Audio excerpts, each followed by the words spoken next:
Hello mga ka-Rose! Another day, another cake. Kamusta na kayo? For today's video, gagawa tayo ng napaka-cute na dinosaur-themed cake. Order nga pala ito ng pinsan ng aking asawa para sa double celebration ng kanyang mga babies. Pero ang i-feature muna natin ngayon is itong cake nung 1-year-old baby niya na si Baby Kyler. Parehong dinosaur theme ang mga cakes and cupcakes na in-order sa akin and napakaganda talaga ng mga design na napili niya kaya super excited ko noong mga time na ginagawa ko ito. Ang flavor pala ng cake na ito is chocolate moist with chocolate filling. Same flavor din dun sa 12 pieces or 1 dozen na cupcakes natin. Bale, soft icing ito na merong fondant details and printed toppers which is napakaganda talagang tingnan and meron siyang colored drip. Siyempre, as usual, ang pangmalakasang ACC whipping cream ang ating ginamit sa cake na ito dahil napakasarap, napaka-stable, and napaka-volume, madaling pakinisin sa cake. Number 1 talaga ang ACC sa aking puso.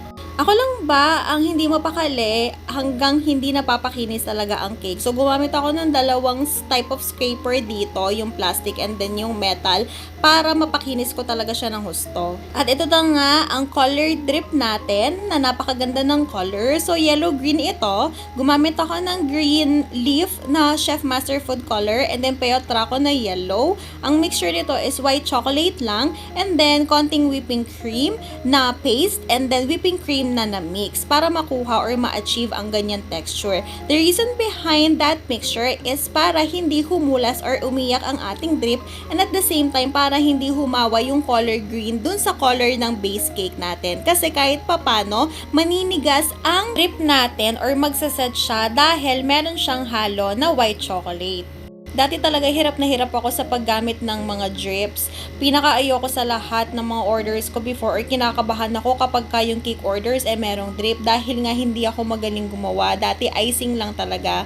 Magsimulang na-discover ko yung mixture na to na pag-eksperimentohan ko, hindi na ako kinakabahan every time na may drip ang mga orders ko. Excited pa ako. Napakalaking tulong talaga ng mga video tutorials or mga nababasa sa internet para kahit papano makapag-research tayo kung paano natin ma-achieve ang mga bagay-bagay. So, ang ginagawa ko is hindi lang isang video tutorial ang ginagawa ko or pinapanood ko. Pinapanood ko sila lahat and then nag-iisip ako ng way kung paano ko siya mapapadali sa magandang paraan ko or sa sariling paraan ko. Ilang beses muna ako nag-experiment or nagtatry bago ko siya gawin mismo sa my cake. So, gumagamit lang ako ng mga baking pans kapag ka-drip or kapag ka-cake samples ang ginagawa ko.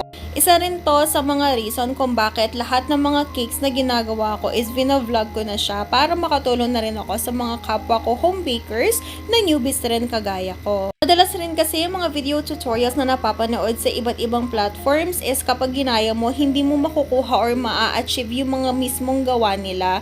Kasi merong mga secret recipe na ayaw din nilang i-release. Kaya ako, mas prefer ko na gumawa ng sarili kong mixture based dun sa mga lahat na napanood ko and then isi-share ko sa inyo para naman hindi na kayo mahirapan. Dito na nga, nilalagay ko na yung mga fondant details natin. Una is yung leaf. So, iba't ibang colors or shade of color green ang nilagay ko sa mga leaves natin para meron siyang effect. Syempre doon sa pinaka looban niya is darker side and then pa-light siya kasi syempre kung reality mas dark talaga dun sa may bandang likuran or sa may bandang mga malalayong part ng mga kagubatan, di ba? Kaya ganyan din yung style na ginawa ko.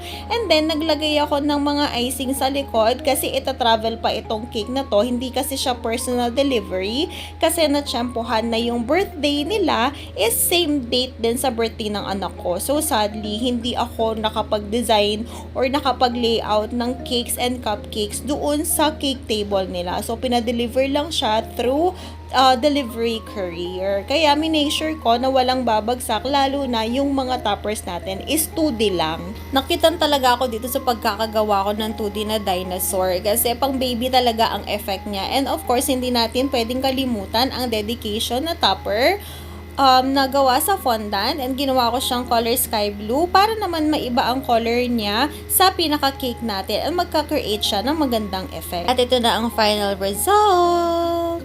Maraming salamat sa pagtiwala sa akin and maraming salamat po sa lahat ng sumusuporta and nanonood ng aking mga videos. Till our next video. Bye!